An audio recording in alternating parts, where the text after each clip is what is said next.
How's it going, people? It is Liam Caddison here, and we're reacting to another episode of Buffy the Vampire Slayer as we get into episode 7 of season 7.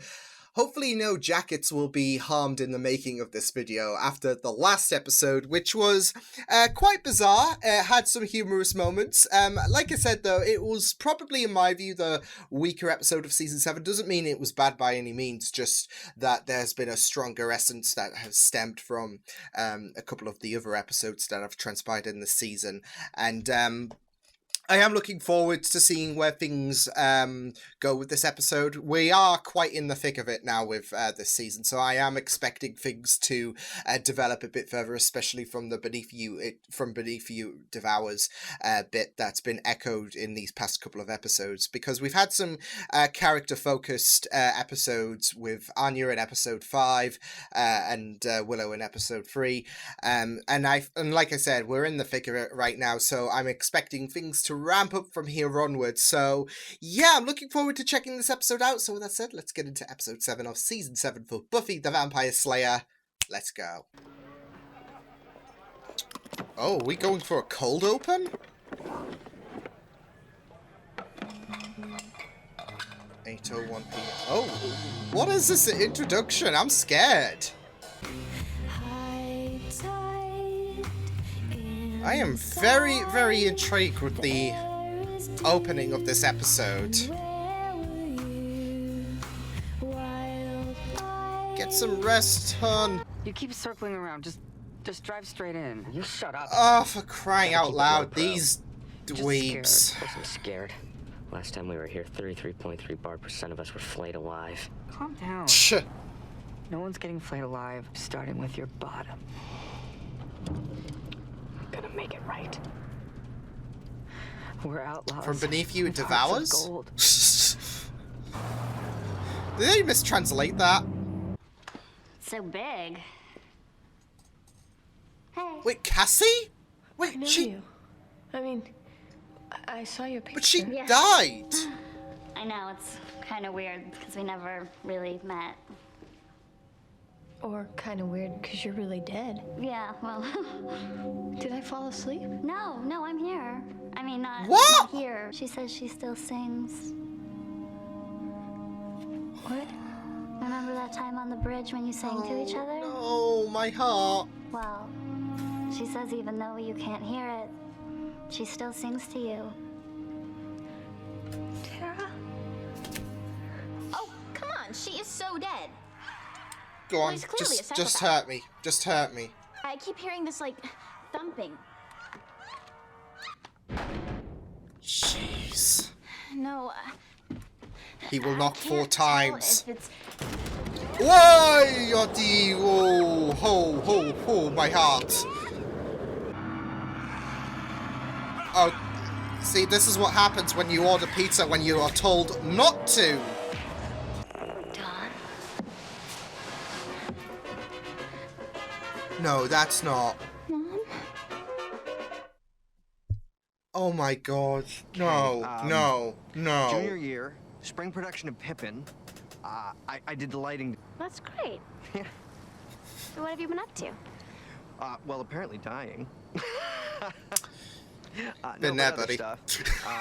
Majoring in psych, really liking that. I just love it. These two took a are year just off to catching do an up. internship at the Sunnydale Mental Hospital. A lot of kids thought you were dating some really old guy, or that you were just heavy religious. Scott Hope said you were gay. People will really I dated that think... ringworm. He says that about every girl he breaks up with. And then, last year, big surprise, he comes out. Shh. Wow. I know. Oh my god. So, all that time, you were a slayer. Do it again. I heard you. Oh my god, that was the same pose as the body. Okay, this is not cool. This is... Oh my goodness. What is this?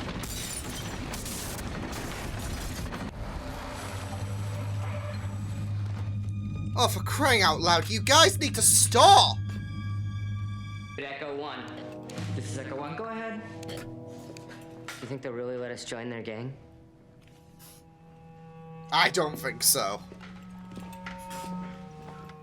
I think me getting into Love Island stands a greater chance for Scared out of my freaking gourd. great. Do you have any idea how I know hard he's it's been dead, at this but school? Calm down, you're doing great. That boy is our last hope. No, there is another. Wait, really? Who's our last hope? No, I was just going with it. Warren would not be like this. No. Get your head together, Andrew. Is it you? I am wondering if that's the same thing that confronted Sorry she Spike. couldn't come. I miss you. I miss you so much. Can she hear me? What's happening? I need Did a she say hug. anything? I commit. I'm committed. I'm a committee. So it's them. You're I just reaching love out, it. they're just not coming through. He's basically different. a temp I think therapist. you're confusing me because What are you, supposed to be settling down already? At 21? You know, my girlfriend at college, she's so sweet. We have this great thing. Cries That a doesn't mean I'm gonna go 26-year-old. Vampire her just so we can be together forever. Sire. I'm looking for a fight. And oh, it's nothing personal. Oh, no, I mean, you've been great. And fun catching up. I haven't really kept in contact with many of my friends from high school. Guess I'll be looking them up pretty soon. Yeah.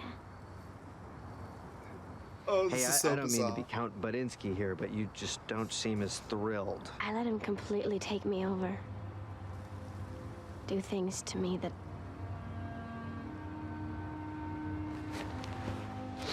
I'm sorry. Wow, I didn't mean to get all true confessions on you there. I don't know what's wrong with me. Nice There's nothing time wrong of with catching you. up. Oh! Mother? Are you keeping her from coming back to me? Oh my god, stop! Mom?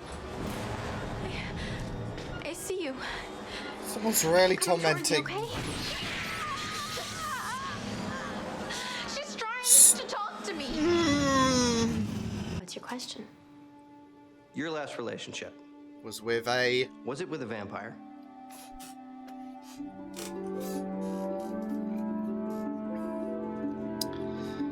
Ooh. I don't This know is where to start. really interesting with Spike as well. After Warren shot you, you know. She says, What? you're not gonna be okay. You're gonna kill everybody. Oh no. Oh. Because we saw a little moment in episode 5 as well. I wonder what Jonathan's up to right now. Not one of them cares about you. Well, I still care about them. Oh. That's why man. I'm here. Oh no. They don't know. They haven't been through what I've been through. They're not the Slayer. You can't comprehend. I am. Oh. Sometimes I feel...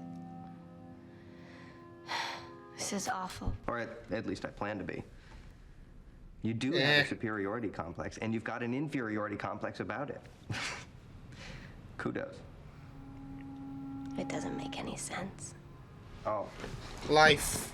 It's It makes every complex. kind of sense. And it all adds up to you feeling alone. You know, there's some things you can only tell a stranger. You're not a stranger. You're a That dead stuff with stranger. Spike is pretty... Hold it.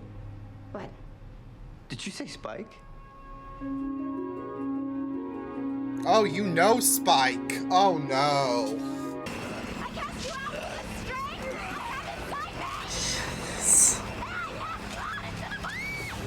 Dawn is really... Oh my goodness, Dawn.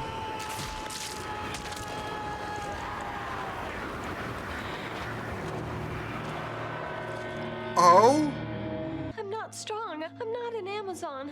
I'm just me. You're more than that, Will. There is one thing. One thing you could do to stop it. What? Anything. And you could see her. You wouldn't have to talk through me. Oh my god, no. That's what you want, isn't it? This thing's masquerading as a voice for Tara. Who are you? What do you mean? How do you know Spike? What do you mean, how? He was the guy that, oh, what's the word? Sired. Yeah. He was the guy that sired me. Oh my goodness! Why are you... When it's bad, Buffy won't choose you. She'll be against you. Oh, what the? Oh. No, don't go! Please don't go!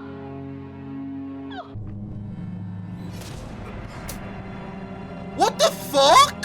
Suicide thing was too far, huh? You seem so right. Tell me who you are. I stand by my opinion. The world would be a better place if you took a razor blade to your wrist. Stop. Hey, yeah, I yeah, can see you it can now. shush. I'm done with the mortal coil. But believe me, I'm going for a big finish. Nah, that's not. Who it devours. Oh, not it. Me. Uh-huh. Oh my god! Oh my goodness.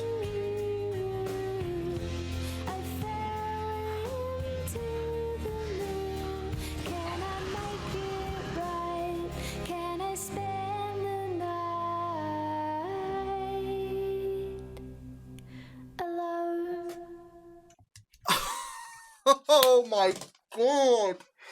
What an episode!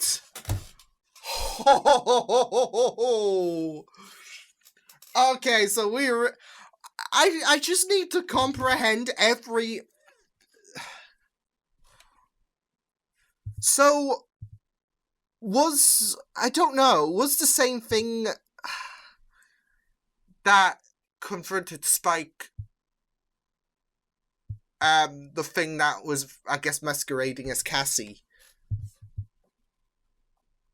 Because this is this is the warning, and plus it's taking familiar faces, so this was the warning for Beneath You It Devours. And we got the little glimpsey, so Jonathan's just died.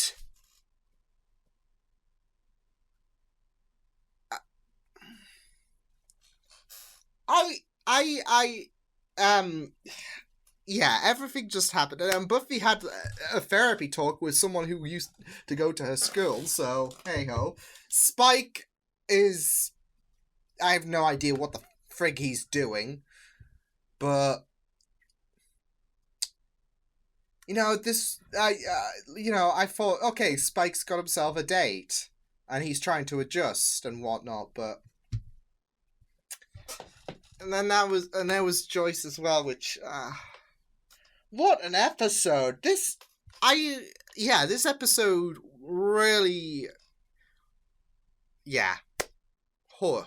Yeah, I loved that episode so much. It's probably I think it is probably my favourite episode of season 7 thus far, with Selfless being a very, very close second. I've just loved how episodes 5 and episode 7 have really been incredible for this season of Buffy, and I just really loved the creativity behind this episode, especially focusing on individual stories and how they all had the same thing where they confronted the dead, really, and how this force is making an impact for Willow, potentially for Dawn as well. I'm not sure if that thing that made some kind of alignment with Spike in the first episode of season 7. I don't know if it was Joyce, but there is a possibility with that thing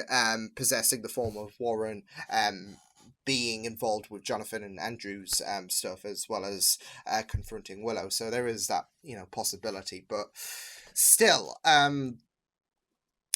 it provides to be a very, very intellectual character, because it fooled Willow until the final moments, and then it was at the same time playing along with Andrew and getting him involved in its shenanigans. So yeah, but I just really loved it. Like, not just that though, but they all had different kind of elements, these individual stories. With Dawn, there was this horrific, nightmarish element, because it was like something from a horror movie, what she was dealing with. And it didn't help with, apparitions of Joyce's corpse. So, that was great to revisit, after watching The Body, because I didn't need that kind of trauma again, did I? With Buffy, there was a comforting element with Holden, which I really, really loved. And with Willow, I'd say there was a bit of an emotional element, especially with the fact that she thought that Cassie was acting as a voice for Tara. So, yeah. It's just very, very interesting. And I like the idea that they didn't bring, like, Tara back, because initially it was to make Willow reflect on herself and continue that guilt that resides within her. Don't use magic, you'll end up making things worse. Tara didn't come back because you killed people, and there is that, like, shame that brings to your name, I guess. This thing is really targeting vulnerable elements of these characters, because Spike was in a bit of a bad place, and we saw that thing confront him, tormenting him more. And it did with Willow, with the fact that it brought up about the fact that she killed people, that she was using Tara, really seeping into those emotional layers for Willow. And for Andrew as well, it was also targeting vulnerable aspects, because we know that from last season, Andrew just can't get over the fact that even if Warren threw him into a volcano, Andrew would still probably appreciate it, because of the fact that he is completely oblivious. He would do anything for Warren. So this thing was preying on the vulnerabilities that, hey, it's easy to get into Andrew's mindset by using Warren, because Andrew will be like, it's a miracle, I am on your side, buddy, so let's go. Plus, this is also a nice callback to when Warren and Andrew were planning to dispose of Jonathan anyways last season, and now it's happened in a very shocking turn of events, because I didn't expect for Andrew and Andrew and Jonathan to come back. And B, I wasn't expecting Jonathan to die when we, have them return. So it was a double whammy, and obviously this is going to further this entity's plans. So, yeah, but yeah, and it's just a bit of a shame, because Jonathan really had some kind of epiphany whilst he made a run for it, because they were talking, well, he was specifically talking about saving Sunnydale, hoping that everyone would come to accept him again, and was even having that nice growth moment where he talked about how he missed everyone, and even if people, didn't care for him, he would still care. So I really thought that moment was really beautiful, but also pretty sad now, that the fact that, well, he's dead. So yeah, but yeah, it was just really, really interesting to have those moments crop up with Jonathan and Andrew, and it'll be very interesting to see the involvement that Andrew will play this season. So now that he is, I guess, the sole survivor of the trio. So, to be fair though, like, especially with this entity and its plans with Andrew, I am very, very curious, because there was a part of me when Cassie was telling Willow, don't use magic again because it will corrupt you again, and etc. I was thinking, well, what if this is all like how we saw in episode 1? It took the form of the previous big bads, etc. I'm wondering what happens if we could make it some kind of army, because you've got Andrew. There we go. We could have had the return of Dark Willow, because there was a brief moment where Dark Willow re-emerged in episode 5. So I thought it was very, very clever for this entity to warn Willow about that, and us being reminded, well, she did have a moment in episode 5 where it was only for a second, but it can, like, sometimes the smallest sparks, right, can lead to the biggest explosion. So that moment could have been teasing to something, and it still could, you never know. That thing that was trying to intimidate Willow, it doesn't necessarily have to manipulate and lie to her in order to, I don't know, get the high ground. It could be delivering a sincere warning, but obviously it's attacking vulnerable points in these characters. With Andrew, he's a sucker for bloody Warren. With Spike, he was already in a very distressed state, and with Willow, she's hurting for Tara. She's still feeling a lot of guilt regarding what she's done. So yeah, it doesn't necessarily have to be manipulative and tell BS about these characters, paths potentially. So, but I don't think we're gonna have Dark Willow return, if anything. So yeah, I think it's just a little scare, like, ooh, what if? So yeah, but it was just really great, and it would have been really heartbreaking if Tara did come back, and it would be revealed that it wasn't Tara. So yeah, but at the same time, it's really great to have, I guess, not Cassie return, and given how empathetic and considerate she was, and how heartbreaking her death was, I really feel like this is a nice case of irony that this creature is using Cassie as a vessel to basically put the fear of intimidation into Willow. So yeah, but yeah, I just loved this, though. This was a very, very creepy episode with different effects to different characters. And there was also Spike as well, what's going on with him? Like, he's back to biting people, but that's a thing, though. He's biting people. So unless there's something about that woman he was with that we don't know about, I'm guessing he can attack humans again. Like, unless she, died and came back and whatever. So, yeah.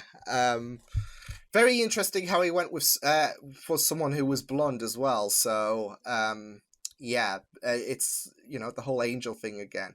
He was with Buffy, and then he's with Darla, so yeah.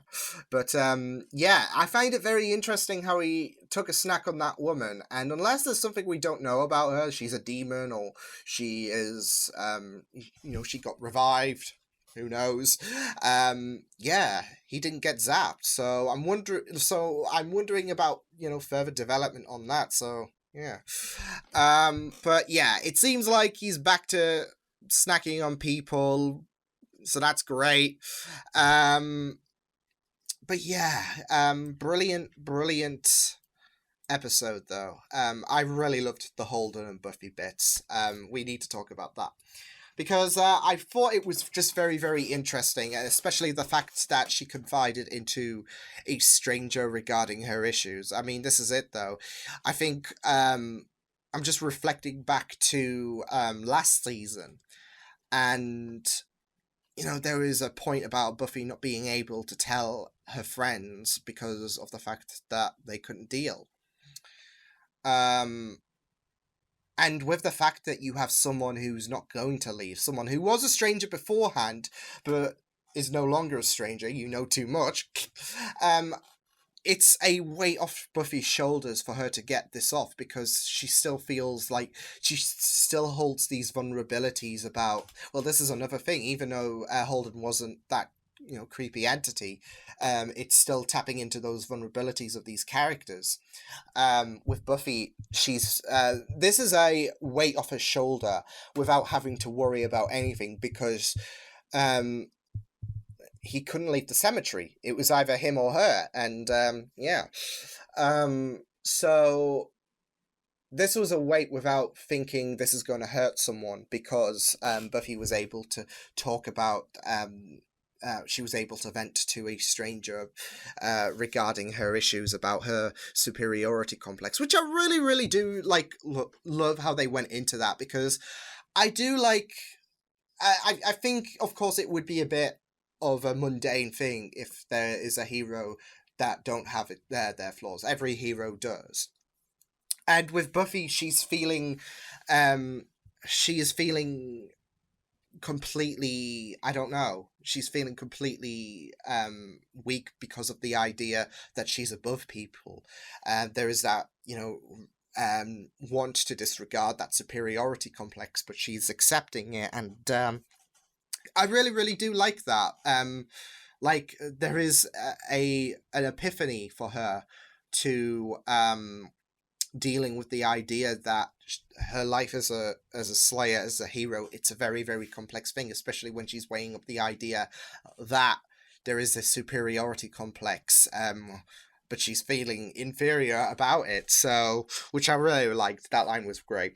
But it's really great though, and the fact is, for Buffy, this is kind of cathartic because, like I said, she doesn't have to worry about her friends. And Holden's dead anyway, so... But it was just a really, really great and bizarre but amazing and well-creative situation we have with Buffy and Holden. Like, Buffy was just with Holden for the entire episode, and not just that, though, but it was someone who was from Buffy's past but didn't have any kind of connection. Now, there is this kind of connection. It's still a means for Buffy to, off him, but it's very cathartic for Buffy to release this tension that's still weighing on her shoulders, just because of the idea that she's in a better head place than she was in season 6. It doesn't negate any kind of issues that might surround her. So she's still dealing, of course, with Spike, and there was even we were even tapping in issues that were long preceding Spike, especially when he went in regarding why did your parents split, for example, and your relationship. So yeah, like the twist that Spike was the one who turned him into a vampire, so that was a pretty interesting bit as well. But yeah, it was really great because he was acting as her therapist, essentially. And there was even a little moment where she's lying on one of the one of the monuments, and it was acting as if you're in a one of those therapy sofa things. So that was a nice touch. But this episode was really great in terms of, like, you even had a little fight in between things, and then they went back to talking, and it was just really great to have Holden be there really for Buffy, and Buffy not have to worry about any kind of consequences because he's dead. So, but this is a good opportunity for Buffy to, release that tension and feel a bit better about things without worrying about, are my friends going to be judgmental over me? Am I going to hurt them? So yeah, it was really, really good. And the fact is that this is kind of cathartic for Holden as well, because now he dies with the notion that he knows a bit more about Buffy, and he's wanted to do that. So, he got that opportunity to do so, and it was really, really good. So, but yeah, it was really good for Buffy to be open, be adamant about the troubles that she's been having. So yeah, it was really, really great stuff with Buffy's story, and how just deep that portion definitely was. So yeah.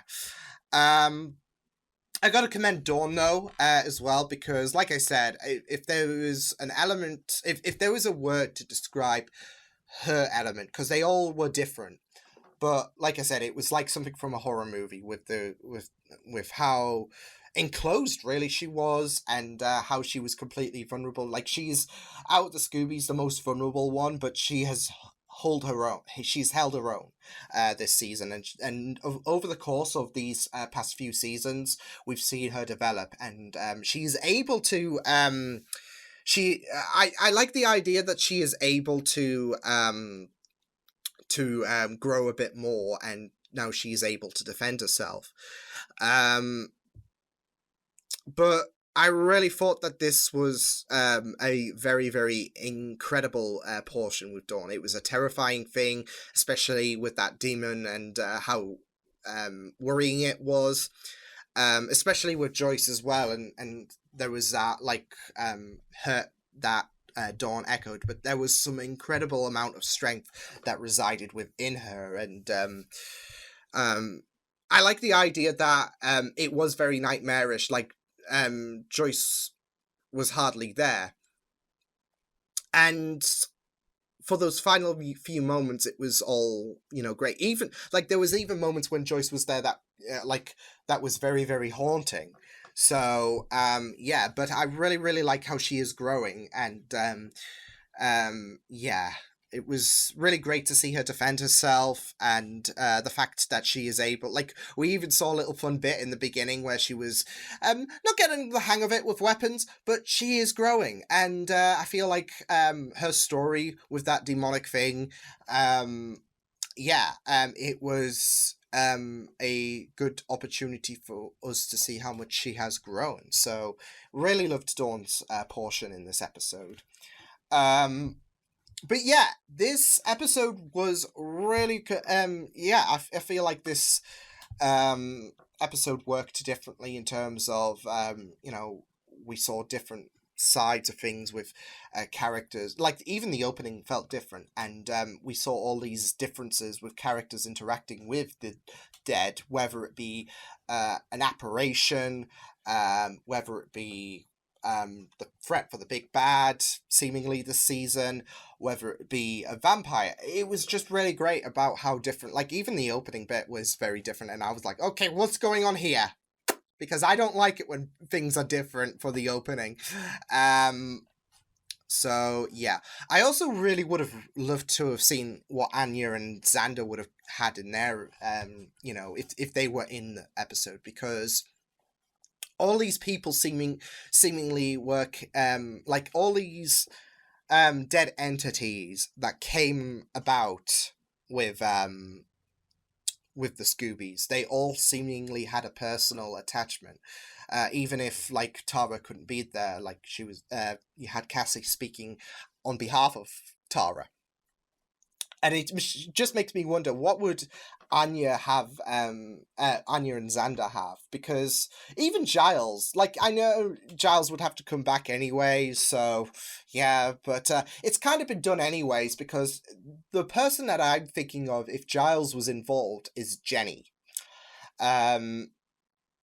Because I feel like, Giles would not be necessary, because it's been done before. We've had Jenny confront as some kind of apparition to Giles before, in Becoming, I think it was. So Giles wouldn't necessarily be needed to be visited, and plus it would be too convoluted with everyone's stories. I'm wondering if that's why Anya and Xander were left out. But it's still nice to ponder on what if. And I think with Anya, it would probably be Halfrek, considering she's just recently departed and we've seen a bond with them two. So, yeah. I'm not so sure about Xander.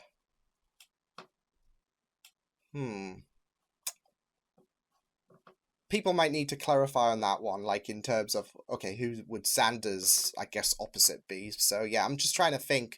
But, I really, really loved how this episode was constructed. It was I felt like it was one of those creative episodes that had some very, very interesting, like, it felt different in terms of every story. And it was just a really, really incredible and terrifying experience in some aspects. But it really balanced on different levels. Like, it was kind of humorous with Buffy and Holden. It was terrifying in Dawn's experience. It was emotional with Willow. And I would say surprising in terms of Jonathan and Andrew, because wasn't expecting them to show up first. You saw how Jonathan has changed. And then Jonathan just dies. So... yeah, but no, I feel like this episode was really, really well done, and definitely my favorite episode of season 7 thus far. So yeah, awesome stuff. But yeah, I will see you guys next time. Hope you guys enjoyed this reaction. You can check my videos on the right if you want to check out more of my content. You can also subscribe to my media feeds and channel if you want to. Hope you guys enjoyed this reaction. Hope you guys take care, and I will see you guys next time. Toodles!